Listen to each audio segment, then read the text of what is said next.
देखिए, अभी हम लोग केमिस्ट्री के इंट्रोडक्शन में चल रहे हैं, भूमिका। अब नया एपिसोड, नया चैप्टर स्टार्ट होगा कल से। आज भूमिका पहले ख़त्म किया जाए। स्टार्टिंग में हम लोग हैं केमिस्ट्री के।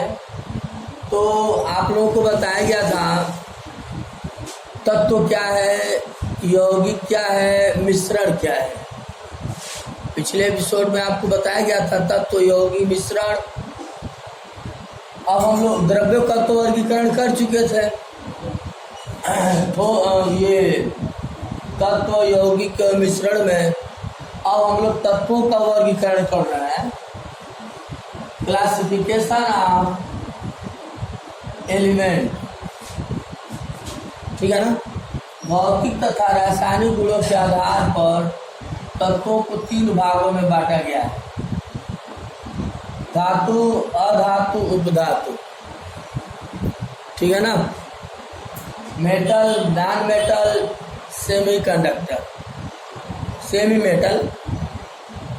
देखिए आप लोग, अब हम लोग अगला हेडिंग लगाइए, धातु क्या है।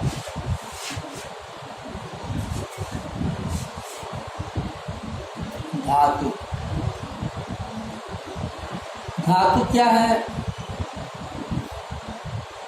धातु जो होते हैं, इलेक्ट्रॉन त्याग करके धनायन बनाने की प्रवृत्ति होती है। धातु इलेक्ट्रॉन त्याग कर आसानी से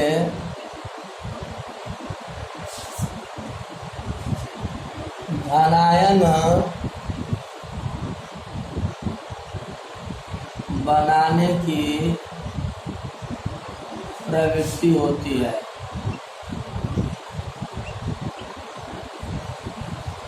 ठीक है ना। और ये जो है, इनको रगड़ने पर, इसको किसी पत्थर पर रगड़ते हैं,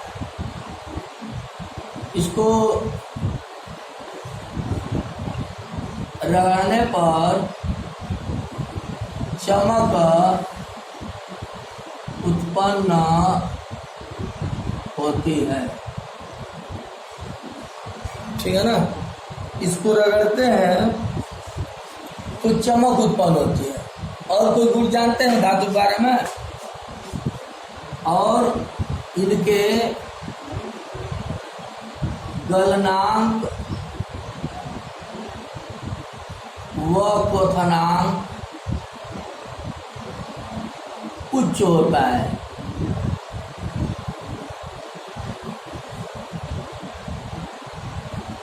समझ रहे हैं? और कोई गुण मालूम है? इनके गलनांक व क्वथनांक उच्च होते हैं। देखिए, जो धनायन बनाने की प्रवृत्ति होता है, थोड़ा इसको और समझिए। जैसे कापर है, कापर पे एक इलेक्ट्रॉन त्याग करके कापर आयन बना देता है। मैग्नीशियम 2 इलेक्ट्रॉन त्याग करके मैग्नीशियम आयन बनाता है। आयरन 1 इलेक्ट्रॉन भी त्याग करके आयरन अस बनाता है। आयरन 2 इलेक्ट्रॉन त्याग करके आयरन इक बनाता है ना। उससे धनायन और ऋणायन बहुत होता है। तो पहले फिलहाल इसको डिटेल हम बताएंगे, धनायन और ऋणायन। धनायन और ऋणायन आपस में क्रिया करके कैसे कोई कंपाउंड बनाते हैं, उस सब का अध्ययन हम लोग बाद में करेंगे। पहले धातु के बारे में थोड़ा सा और अध्ययन कर लिया जाए। ये धातु जो होते हैं, धातु के जो ऑक्साइड होते हैं,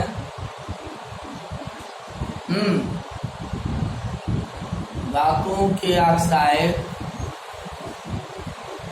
क्षारीय होता है।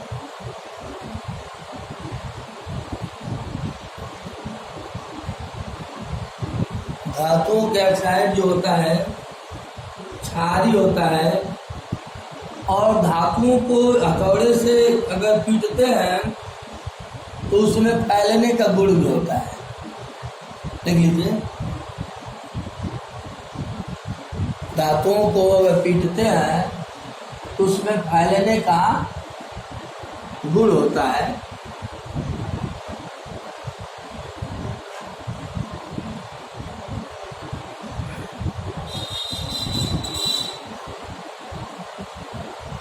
और धातुओं में जो सबसे अच्छा सुचालक होता है वो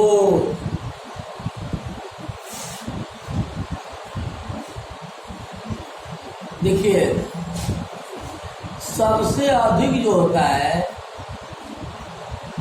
सबसे अधिक चालकता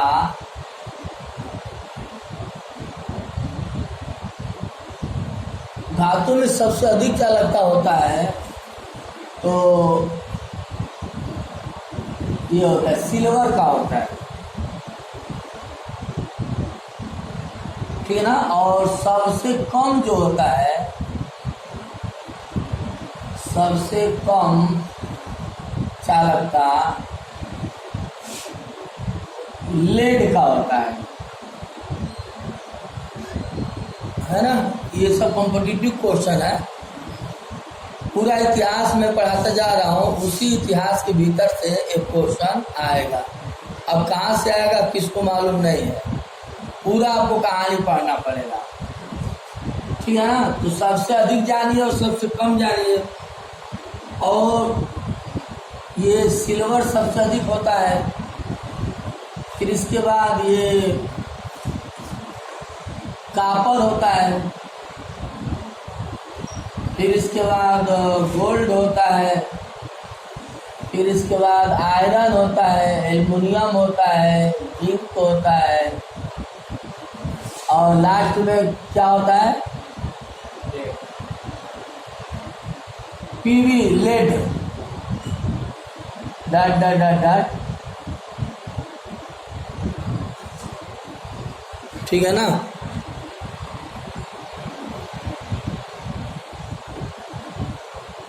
ये है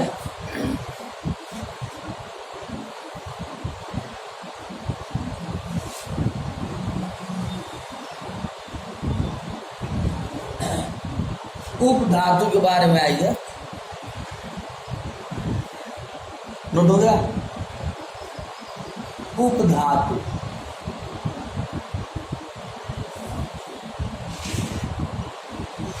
उप धातु नॉन मेटल,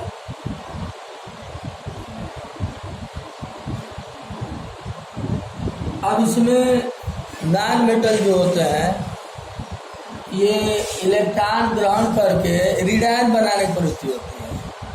लिख लीजिए,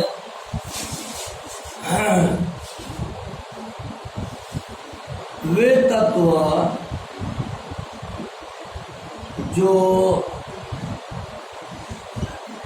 इलेक्ट्रॉन ग्रहण करके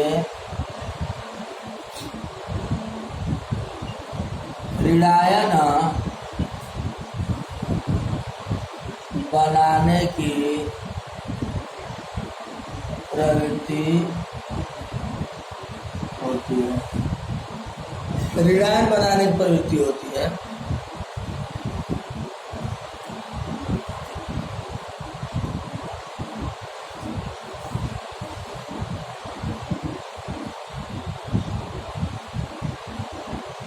जैसे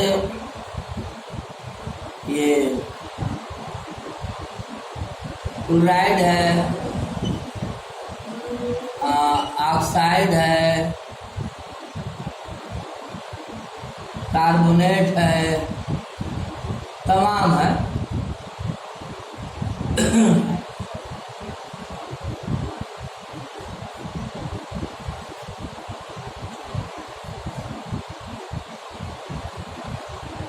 ठीक है ना, इसमें चमक नहीं होती है। देख लीजिए, इसको रगड़ने पर इसमें चमक नहीं होती है। इसको रगड़ते हैं तो इसमें कोई चमक नहीं उत्पन्न होता है, और इनके गलनांक क्वथनांक दोनों कम होता है। गलनांक व क्वथनांक दोनों ही कम होता है। लिख लीजिए।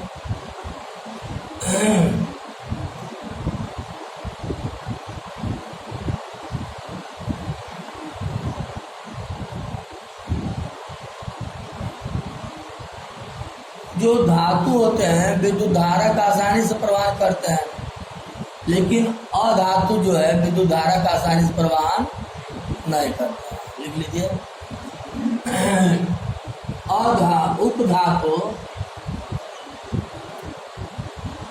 उपधातु विद्युत धारा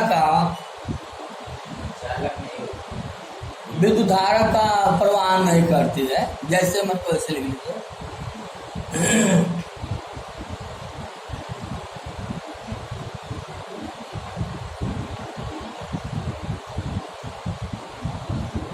ग्रेफाइट जो होता है,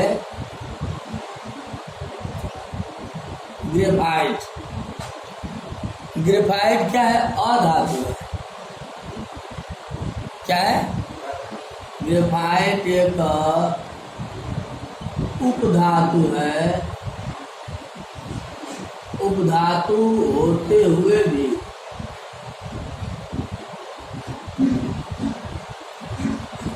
ग्रेफाइट उपधातु होते हुए भी धारा का प्रवाह करता है। विद्युत धारा का प्रवाहन आसानी से करता है। समझ रहे हैं ना? इसमें से धारा होकर के बहती है।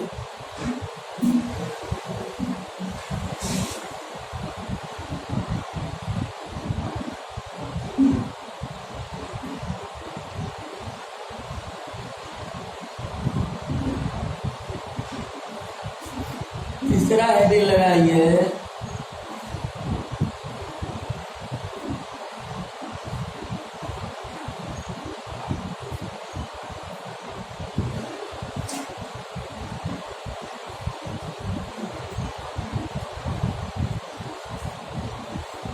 उपधातु लिख दिया हूँ। क्या है दूसरा? अधातु। अब उपधातु लिखिए। मैं बोल दिया हूँ इसको उपधातु एक आध बार। अधातु। ये अधातु में आप लोग, अधातु क्या है? जो आसानी से इलेक्ट्रॉन त्याग कर ग्रहण करके ऋणायन बनाने प्रवृत्ति होते हैं। विद्युत धारा का आसानी से प्रवाह नहीं करता है। अधातु में जो चमक नहीं होती है। अधातु में गलनांक क्वथनांक दोनों ही कम होता है। मैं भूल कर धातु एक आध बार बोल दिया हूँ, लेकिन उसको अधातु ही समझिएगा। अधातु में ग्रेफाइट जो है अधातु होते हुए भी विद्युत धारा का प्रवाह करता है। समझ रहे हैं ना? अब उपधातु लिखिए। Semi metal.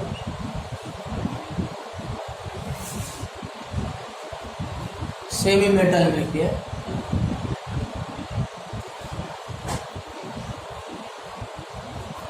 ये धातु एवं अधातु के मध्य गुणधर्म वाला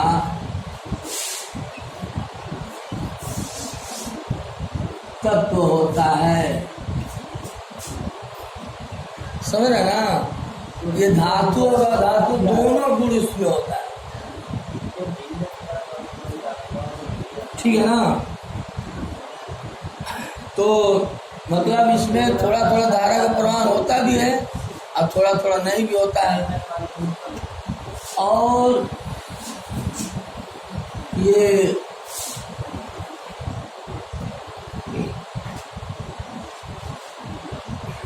जैसे इसमें जर्मेनियम हुआ, सिलिकॉन हुआ। वैसे तो जर्मेनियम और सिलिकॉन को मुख्य रूप से सेमीकंडक्टर माना जाता है, लेकिन और भी है, आर्सेनिक है, एंटीमनी है, आर्सेनिक, एंटीमनी, बिस्मथ,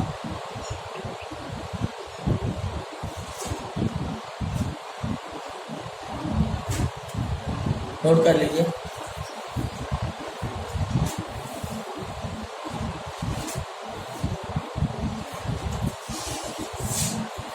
मिश्रण हम लोग पढ़े थे कल के डेट में। मिश्रण के बारे में क्या बताया गया था? दो या दो से अधिक पदार्थों से जो प्राप्त होता है उसे हम मिश्रण कहते हैं। ठीक है ना? और अगला लिखिए, मिश्रण के प्रकार। मिश्रण का परिभाषा क्या दिया गया था? दो या दो से अधिक पदार्थों के संयोग से, दो या दो से अधिक पदार्थों के संयोग से जो प्राप्त होता है उसे मिश्रण कहते हैं। मिश्रण दो प्रकार से होते हैं। पहला समांगी मिश्रण,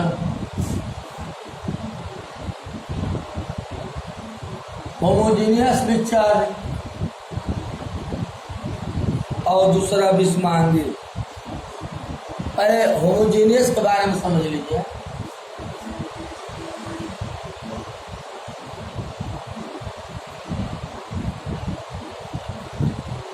होमोजेनियस मिक्सचर क्या है?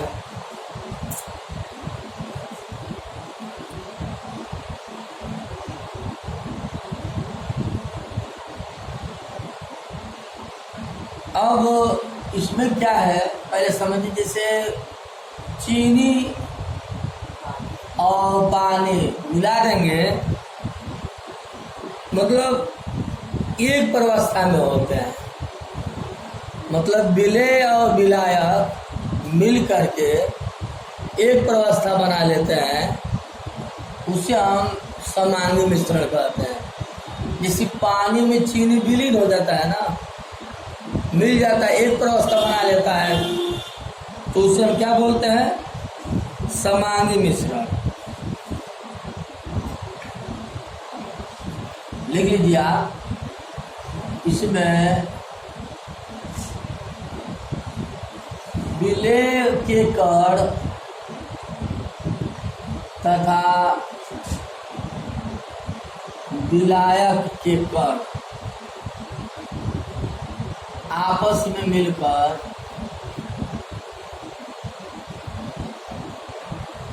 एक ही प्रवस्था बना लेते हैं।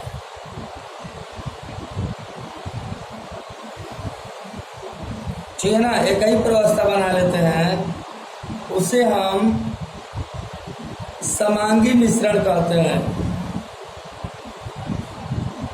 और भी कोई एग्जाम्पल है आपके पास समांगी मिश्रण का? जैसे गेहूं का आटा और चावल का आटा मिला देंगे तो समांगी मिश्रण बन जाएगा। अलग भी नहीं किया जा सकता और एक ही प्रवस्था में हो जाएगा, और दोनों मिल जाता है। ठीक ना? विषमांगी इसी का जस्ट उल्टा है। इसमें विलेय और विलायक के कण आपस में मिलकर एक प्रवस्था नहीं बनाते हैं।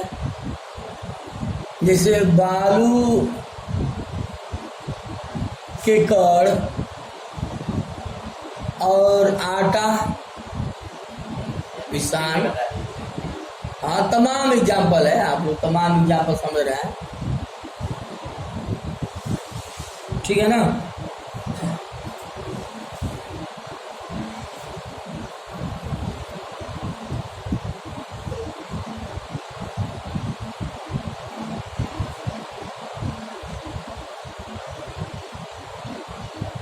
अब हम लोग पढ़ते हैं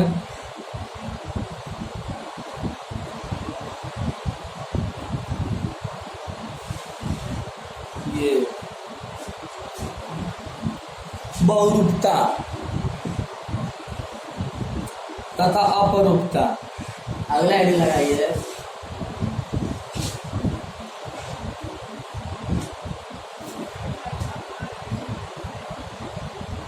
बहुरूपता तथा अपरूपता क्या होता है? जब कोई पदार्थ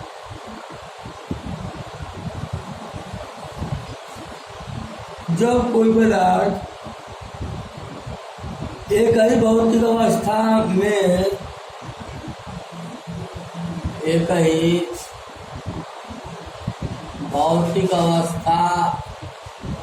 में हो करके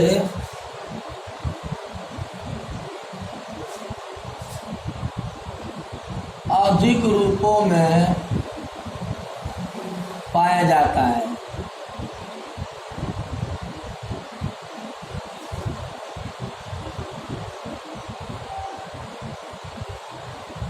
ठीक है ना, तो उसे हम बहुरूपता कहते हैं।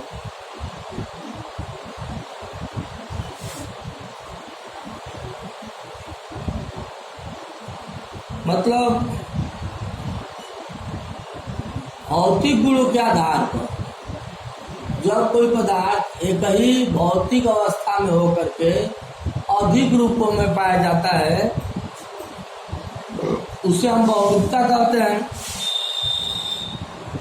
और यदि कोई पदार्थ रासायनिक गुणों के आधार पर, ध्यान दीजिएगा, जब भौतिक गुणों के आधार पर बात की जाएगी, जब कोई पदार्थ एक ही भौतिक अवस्था में होकर के अधिक रूपों में पाया जाता है तो उसे बहुरूपता कहते हैं। और अपरूपता क्या है? जब कोई पदार्थ एक ही रासायनिक अवस्था में होकर के अधिक रूपों में पाया जाता है। अपरूपता के बारे में जब पूछा जाएगा तो रासायनिक गुणों के आधार पर, रासायनिक गुणों नहीं, रासायनिक अवस्थाओं के आधार पर अपरूपता क्या है? जब कोई पदार्थ एक ही रासायनिक अवस्था के आधार पर अधिक रूपों में पाया जाता है तो उसे हम अपरूपता कहते हैं। याद हो गया? बहुरूपता क्या है? जब कोई पदार्थ एक ही भौतिक अवस्था में होकर के अधिक रूपों में पाया जाता है उससे हम क्या बोलते हैं? बहुरूपता। अपरूपता क्या है? जब कोई पदार्थ एक ही रासायनिक अवस्था के आधार पर अधिक रूपों में पाया जाता है उसे क्या बोलते हैं? अपरूपता। बहुरूपता में क्या है? जिंक सल्फाइड के बहुरूपता कौन कौन है? जिंक ब्लेडी है, जिंक ब्लेडी, और उर्जाइट है।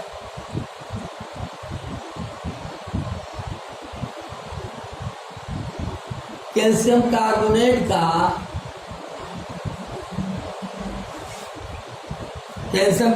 का बहुरूपता कौन कौन है? आर्गोनाइट है,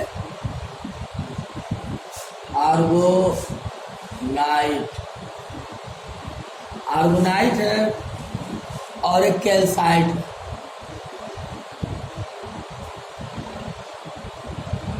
याद कर लीजिए, बहुत बढ़िया चीज है। जिंक सल्फाइड का बहुरूपता कौन कौन है? जिंक ब्लेडी है और दूसरा उर्जाइट है। कंपटीशन में पूछ देगा कि कैल्शियम कार्बोनेट का बहुरूपता कौन है, ऑप्शन में दे देगा। 4 ऑप्शन में एक ऑप्शन कैल्साइट रहेगा तो कैल्साइट में मार देना। या कैल्साइट 4 ऑप्शन में से ना दे करके आर्गोनाइट दे देता है तो इसी को आप लगा देना, आर्गो या आर्गोनाइट है। आर्गोनाइट। अपरूपता के बारे में आइए, कार्बन के अपरूपता कौन कौन है मालूम होगा आप लोगों को। कार्बन के बहुरूपता समझ में आ गया, जिंक सल्फाइड का और कैल्शियम कार्बोनेट, ये अपरूपता समझ में आ गया। अरे बहुरूपता समझ में आ गया। अब अपरूपता के बारे में पढ़ते हैं। अपरूपता का मतलब रासायनिक अवस्था के आधार पर एक से अधिक रूपों में पाया जाता है। जैसे डायमंड हुआ, ग्रेफाइट हुआ,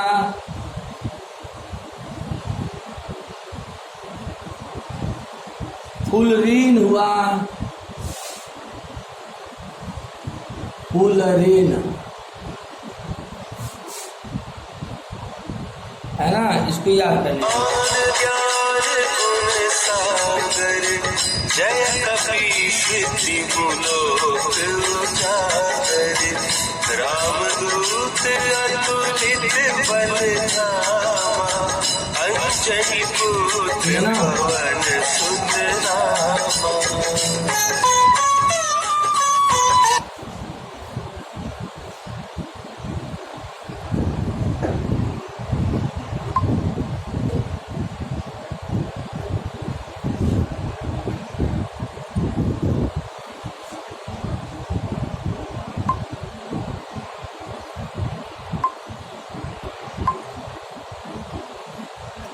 ठीक है ना।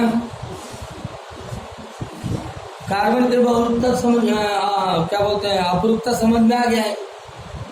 अपरूपता के बारे में हम चल रहे हैं। अब बहुरूपता में दो हो गया, अपरूपता में आइए। ऑक्सीजन की अपरूपता कौन कौन है, रासायनिक गुण का आधार पर है। ऑक्सीजन मालूम है, ऑक्सीजन के दो अपरूपता है, एक ऑक्सीजन है और एक ओजोन, O3, एक O2 एक O3।